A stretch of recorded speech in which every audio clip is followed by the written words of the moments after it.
আগামী ২৪ ঘন্টার আবহাওয়ার পূর্বাভাসে বলা হয়েছে আবহাওয়া শুষ্ক থাকবে এবং শীতকালে আমরা তাপমাত্রার পূর্বাভাসে মেইন বলে থাকি। তো তাপমাত্রার ক্ষেত্রে বলা হয়েছে দিন এবং রাতের তাপমাত্রা সামান্য বাড়তে পারে, তবে যতটুকু বাড়বে তাতে মৃদু শৈত্যপ্রবাহ এটা কোথাও কোথাও থাকবে। তো তবে কুয়াশাও থাকার সম্ভাবনা রয়েছে আগামী আরও ২-৩ দিন।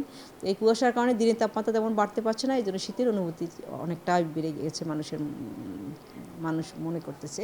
তো আজকে দেশের সর্বনিম্ন তাপমাত্রা ছিল 9 ডিগ্রি সেলসিয়াস যশোরে, এবং ঢাকাতে ছিল 13.5 ডিগ্রি সেলসিয়াস।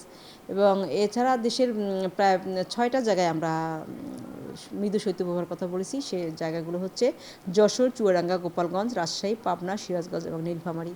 এবং এই মৃদু শৈত্যপ্রবাহ এটা কোথাও কোথাও আগামীকালকেও থাকার সম্ভাবনা রয়েছে। কুয়াশা মধ্যরাত থেকে সকাল মাঝারি থেকে ঘন কুয়াশা পড়তে পারে এবং তা দুপুর পর্যন্ত অব্যাহত থাকতে পারে। এবং ঘন কুয়াশার কারণে বিমান চলাচল, অভ্যন্তরীণ নৌ পরিবহন এবং সড়ক যোগাযোগ ব্যবস্থা সাময়িকভাবে ব্যাহত হতে পারে। তো তাপমাত্রা যে আছে কিছুটা বাড়লেও এটা যে কুয়াশার কারণে শীতের অনুভূতি তা অব্যাহত থাকতে পারে।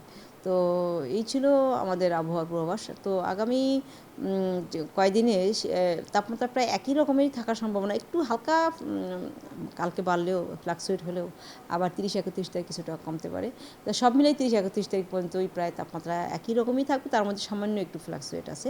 এরপর 1-2 তারিখ পরে আবার একটু এটা একটু চেঞ্জ হওয়ার সম্ভাবনা রয়েছে। আসলে আমরা 10 দিনের পূর্বাভাস তো বলে থাকি। 10 দিনের মধ্যে আমরা শৈত্যপ্রবাহ যেটা এখন বর্তমানে রানিং আছে, এরপরে একটু ইমপ্রুভ মানে টেম্পারেচার কিছুটা রাইজ করবে। এরপরেরটা যেটা আসবে সেটা আমরা জানুয়ারির 1 তারিখে আমরা লং রেঞ্জ ফোরকাস্ট 1 মাসে মেয়াদি করে থাকি, ওই সময় আমরা সেটা বলব।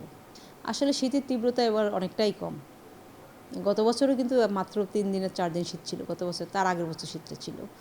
তো ওভারঅল আমরা শীতকালে কিন্তু ডিসেম্বরের 15 তারিখ থেকে জানুয়ারির 15 তারিখ পর্যন্ত পুরাটা শীতের গভীরতাটা ডিপলি শীত যেটা ওই সময় হয়ে থাকে।